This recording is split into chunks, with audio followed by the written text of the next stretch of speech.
Narasi religius dalam Islam, kerangka teoretis pemetaan genre, otoritas, dan fungsi budaya. Dalam tradisi keilmuan Islam, narasi seringkali diposisikan secara ambivalen. Di satu sisi dipandang sebagai medium dakwah dan pedagogi iman, di sisi lain dicurigai ketika ia melampaui batas teks normatif.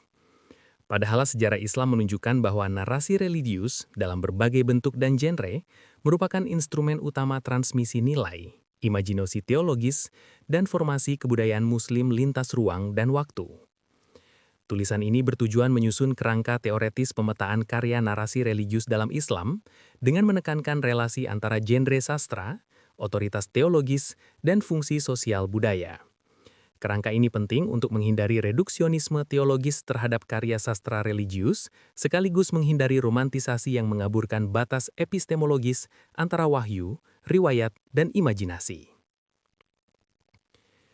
Narasi religius sebagai spektrum, bukan hierarki tunggal.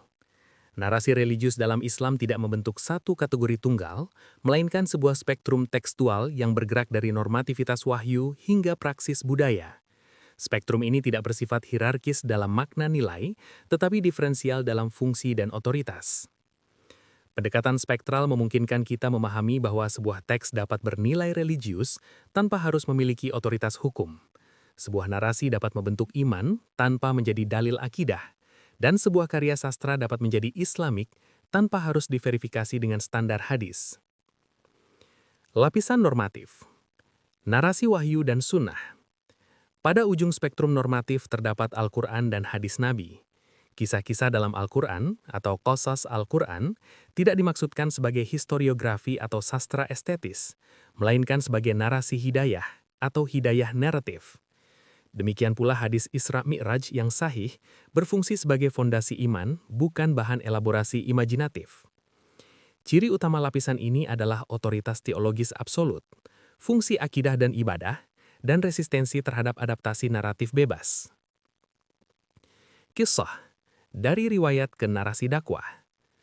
Lapisan berikutnya adalah kisah, yaitu pengembangan naratif dari hadis dan tafsir yang disusun untuk kepentingan dakwah dan pendidikan umat. Kisah tidak mengklaim status wahyu, tetapi juga tidak sepenuhnya fiksi. Dalam konteks Isra Mi'raj, karya-karya seperti Qissatul Isra wal Mi'raj atau QMN, termasuk yang dinisbatkan kepada Ibnu Abbas, menunjukkan proses narativisasi iman, yakni transformasi peristiwa teologis menjadi kisah pedagogis. Secara teoretis, kisah berada pada wilayah semi-normatif.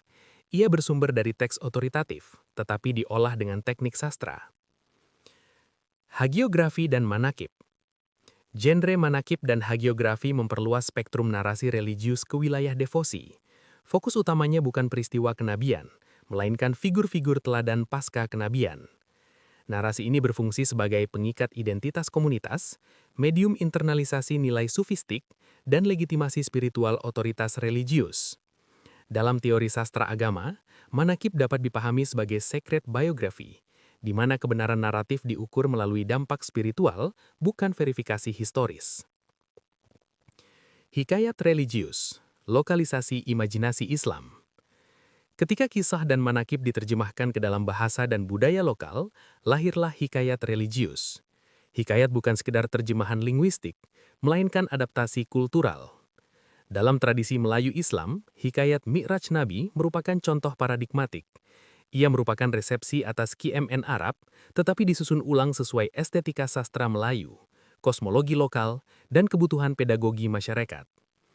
Hikayat religius menandai fase penting vernakularisasi Islam, ketika ajaran langit dipahami melalui bahasa bumi. Narasi visioner dan kosmologis. Dalam tradisi Persia dan tasawuf, narasi Mi'raj berkembang dalam bentuk visioner seperti Mi'raj Namah. Di sini narasi berfungsi sebagai bahasa simbolik pengalaman mistik. Secara teoretis, ia dapat dibaca sebagai allegorical religious narrative, bukan laporan sejarah. Teks devosional dan living text. Lapisan terakhir adalah teks devosional dan performatif, seperti Barzanji, Diba, dan Miraji Gorontalo. Teks ini tidak hidup di perpustakaan, melainkan dalam ritual.